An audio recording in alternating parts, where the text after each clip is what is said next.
Bonsoir everybody, bienvenue, my name is Hugh and welcome to a Pro D2 game, my first ever Pro D2 game in real life, and I cannot wait.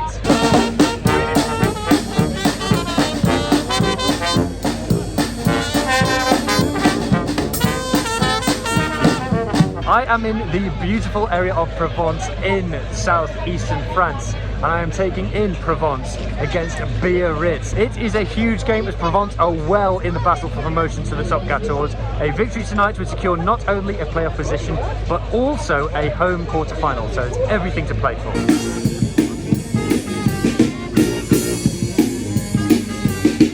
More than just taking in a rugby match this evening though, I want to find out what makes French rugby tick. Provence are in the second division and yet I'm witnessing their 18th straight sellout match. Whilst back home, rugby is said to be in decline with attendances always on the agenda, clearly the French are doing something right and I want to find out what that is this evening.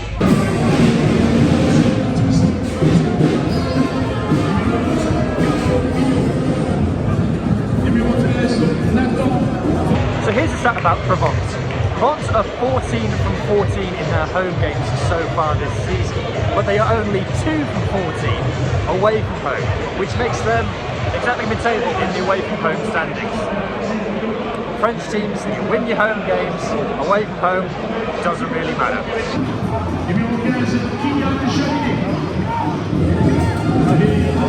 So the common misconception about Pro D2 rugby is that all of the clubs are absolutely loaded. You'll hear people say that, oh, Pro D2 clubs have got more money than the Welsh regions and the English Premiership clubs, etc, etc. Not true. So the highest spending Pro D2 club a couple of seasons ago was Rugby with a 5 million outgoing on salaries, which is slightly more than the Welsh regional budgets, but nowhere near really any of the Premiership outgoings apart from the likes of Newcastle, etc.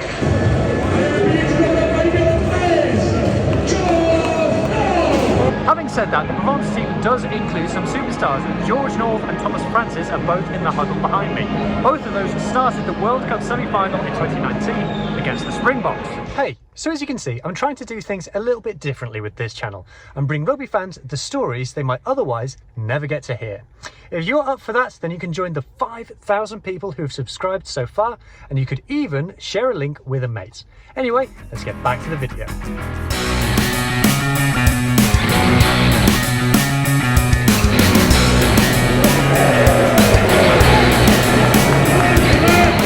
So we are some minutes into the game. The clock isn't working, so I can't tell you how many, but Provence, 3 22-metre entries, 3 tries. George North, amongst the try scorers, he looks an absolute freak out there. Like taller, wider, bigger thighs than any player. Former Wales prop Tom Francis absolutely murdered at the scrum. Even the about 120-year-old Jimmy Gopperth is having line breaks for fun. It's all Provence so far.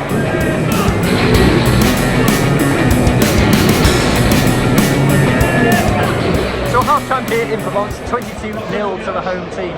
And I'm just picking up the vibe and the kind of energy of the place. And I'm noticing that everyone's pretty relaxed and pretty positive, pretty chilled out, you know. It doesn't feel like tense game, tense atmosphere. I'm not getting that at all. Maybe that's because home victories are so assured. They're undefeated so far this season. I'm currently on track to 15 from 15 perfect home records.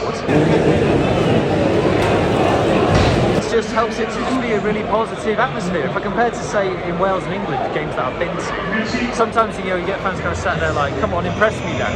Here's none of that. And what I'm noticing about the crowd here is it's very, very diverse. There's people from different backgrounds, different cultures, but there's also a big mix of between men and women, and there's a lot of younger people as well, and things like young women coming here on their own or in small groups, which I don't recall seeing in rugby and elsewhere around the world. And I think that's just because Friday evening, there's maybe not much else on to go to. Going to the rugby, if you're a young person, is reasonably priced. It's a thing to do, and everyone comes here with the attitude of just enjoy it, just have a good time. So half a game of rugby down, I'm loving it so far.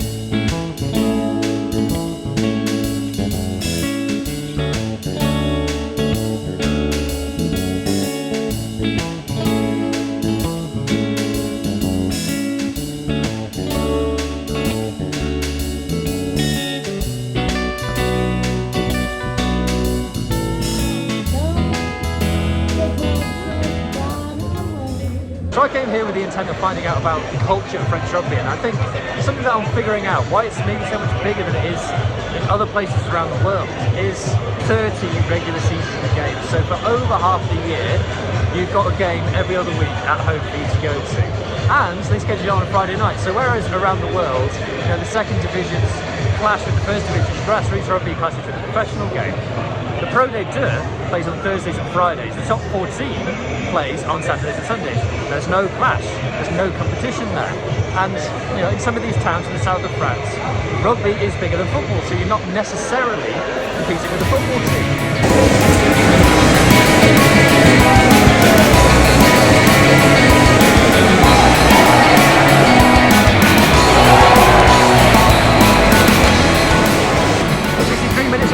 Biarritz have finally troubled the scoreboard and tried pretty much straight from the kickoff, but it's still 36 points to 5 with the conversions come.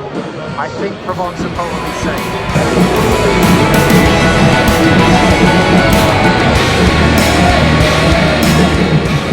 Something I've noticed is there's actually hospitality in every stand. At the back of every stand there's a hospitality booth, hospitality bar, etc. Now this is something that Pro de Deux is actually very good at. A very high proportion of the income of clubs in the Pro de Deux comes from hospitality. And this is something that other clubs elsewhere in the world are looking to emulate. I've spoken to people at multiple Welsh regions who say that this income stream is something they're looking to exploit further in the future.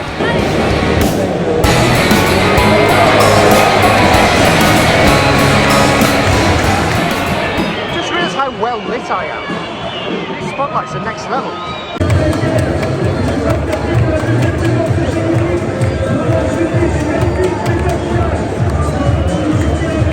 Full time, a very, very comfortable victory for Provence. 46 points to 14 in the end, and a couple of disallowed tries either way in that one. A very fun, relaxed game. 15 out of 15 for the season at home for Provence, I think probably contributes to the relaxed atmosphere in the ground. It's just a fun vibe. Everyone was here to have a good time, including the players on the pitch, made some nice enough stuff. Biarritz, very middling at best, but generally, is it a positive experience coming to a Pro de Deux game? Yes, very highly recommend it. It's just pure fun. Everyone is here to have a nice time, and they do. I got to see George North score a try in real life. I got to see Thomas Francis absolutely destroy scrums. I got to see Jimmy Gopperth making 30-metre line breaks. So I'm very happy. I very much enjoyed my time. Provence is great. I hope I get to go to more Pro de Deux games in the future. Anyway, if you've enjoyed this video, please consider subscribing to the channel, giving it a like if you haven't already. And I will see you in the next video. Cheers.